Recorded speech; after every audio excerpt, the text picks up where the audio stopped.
Hopefulness and optimism have always been exploited in life as much as in entertainment. You know what they say about not meeting your heroes? Yeah, that's what I'm talking about. Let's be honest, we've all bought into the hype machine at least once. Do you guys remember Scalebound? I was the captain of the bandwagon, first class tickets, express to the hype station, baby. You had platinum games, masters of the action game. You had dragons. You had beats by Dr. Dre. This was gonna justify buying an Xbox One and then some. I was so hyped for this damn game, man. When they announced its cancellation, it was just this absolute gut punch.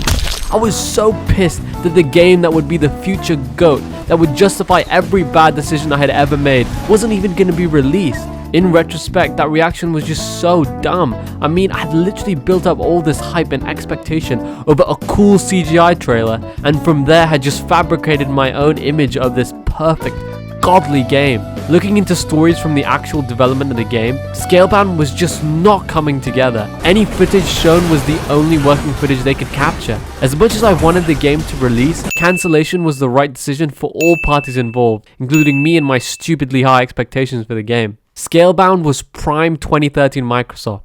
Release an awesome CGI trailer, let people get stupidly hyped, then just release a stinking turd of a game or no game at all. Cyberpunk 2077 is definitely a product of this phenomenon. Another pesky CGI trailer from, you guessed it, 2013 has led to people constantly imagining this world hunger curing game that could never possibly exist.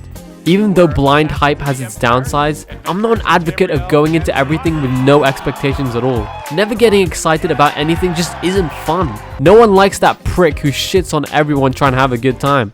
There are times when a game comes out that completely lives up to the hype, and that is just the greatest, purest bliss for all the hardcore gamers around the world.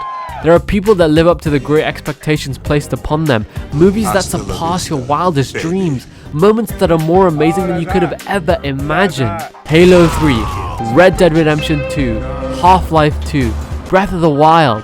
Games that live up to the hype they just hit a special sweet spot. Cyberpunk is definitely not one of those games. Alright, let's dial it back a notch. Sometimes hype can make you forget about reality. When I went to study abroad in Tokyo, of course I had all these expectations about what it would be like. A futuristic cyber city with ninjas jumping around and Super Saiyan Saiyaning in the streets, right? While there was none of that, beyond those great expectations was an amazing city. Tokyo became the place where I made amazing friends, where I explored a fascinating culture, where I went drinking with the karate boys, where no comment. Remember when Force Awakens came out? The hype train was incredible, and once again I boarded that train. When I finally watched the movie, it wasn't even like I was disappointed, it was just a weird, empty void of feeling. I tried to tell myself that it was the best movie ever, but deep down I knew that it just wasn't. Then came the phase of me hating the movie for being so unambitious and just bleh. After this came serenity and acceptance. It's an above average blockbuster.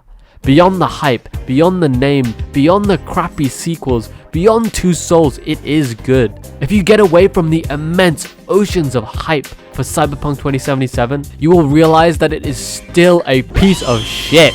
I can only speak for consoles, being the civilized man that I am, and for them I can tell you that the game just doesn't work. It's even more broken than Fallout 76. It simply doesn't work. I actually have footage of my base Xbox One trying to run this game. Real Mr. Struggle over here. The argument that people shouldn't have expected 7-year-old hardware to be able to run a game this size is kind of valid, but CDPR are still selling a broken product. Even on the latest Nvidia quantum computers, the game still seems to run like absolute doo-doo. Cyberpunk 2077 is the logical conclusion to the hype machine. 7 years of hype that CDPR deliberately and cynically fed into by purposely not showing last-gen gameplay and only allowing very doctored or curated gameplay to be shown to the public only kept growing the crazy levels of hype. They really tried to pull a North Korean tour on our asses.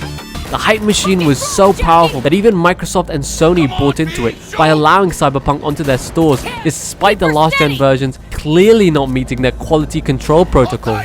The last-gen versions basically aren't even games.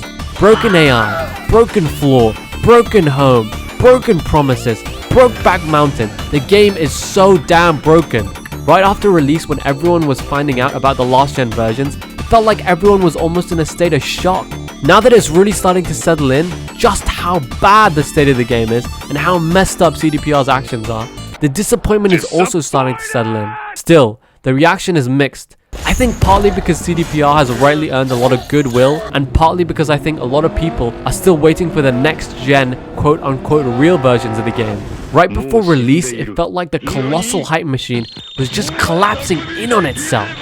I'm sure that the premature release was spurred on by investor pressure, but there was also a good amount of pressure from the public. You can't blame people for wanting a game, and partly CDPR are to blame for continually feeding the hype beast. But I definitely believe that public pressure contributed to the Cyberpunk hype bottlenecking into a suffocating throttle. What we're left with is a broken game, and for many gamers, a terrible first impression for a game that I do believe will eventually be patched and improved into something genuinely great. Luckily for CDPR, almost as much as people love a game that lives up to its hype, people love an underdog story. And right now, let's hope that they can pull off a comeback that might, just might, restore their once golden reputation.